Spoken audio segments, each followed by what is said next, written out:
next thing I want to show you is how to tie a knot. So I've just threaded my needle. I do use a needle threader usually, and there's two different ways you can tie a knot.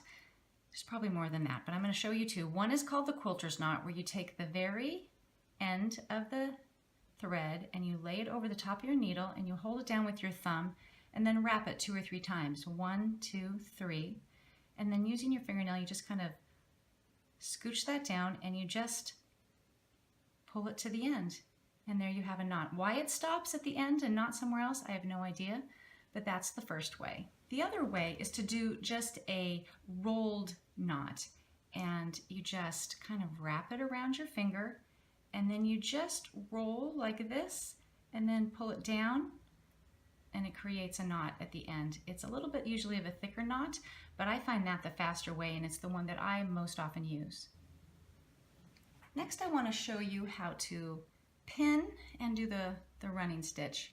I usually like to work on the light side if possible. We just put our 2 patches together and you pin at the beginning and you just come right up, right in the corner of the seam allowances where your stitching lines where you've marked. So this is a small patch, so I'll just do 2 of these, and that's all you really need to do. So now I'm going to put my thimble on. I like my thimble on my middle finger, and I've got my needle and it's threaded. Now, depending on how many pins you've used, you don't always have to put this first one in. I'm actually going to take it out now, and I'm going to, from the top, you always work from the top of the work.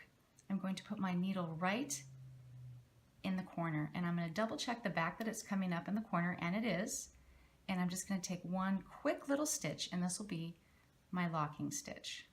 Okay, so you want to leverage your needle with some pressure against your thimble. That kind of keeps it nice and firm.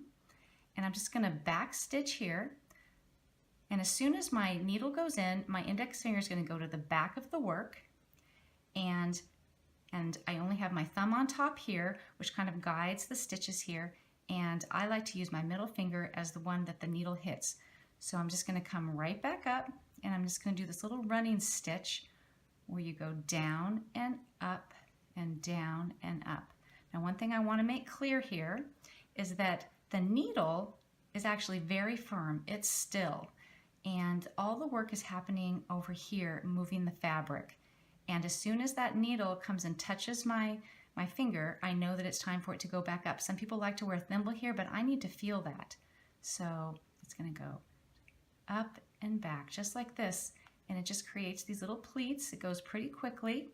When you have some amount of stitches, it's up to you. You just pull that through, kind of do a little smoothing, and then whenever you start stitching again, you do a little back stitch, and then you just continue on. It doesn't matter how long your stitches are. You try to keep them small. They don't have to be perfectly consistent because nobody sees them. And that thumb is just kind of right there, that thumbnail right where that needle comes out. As a matter of fact, I often kind of scratch my thumbnail up while I'm sewing, but that's okay with me. So back stitch, touches my finger back here, index finger goes right back, needle comes up, and then you just move this back and forth. Now, when we get to the corner, we're going to come right up at the pin. That's why you want the pin to be right where the seams intersect there. Your lines intersect. I'm going to pull that out because you're shooting for that corner, and you want to make sure you get right on it. And that you just sew corner to corner. Now that I'm at the end, I'm going to go ahead and just make a small knot. I just do a tiny stitch, and then I just pull it through the loop. I like to pull it through twice. Make sure you go through the same way so you don't undo your work.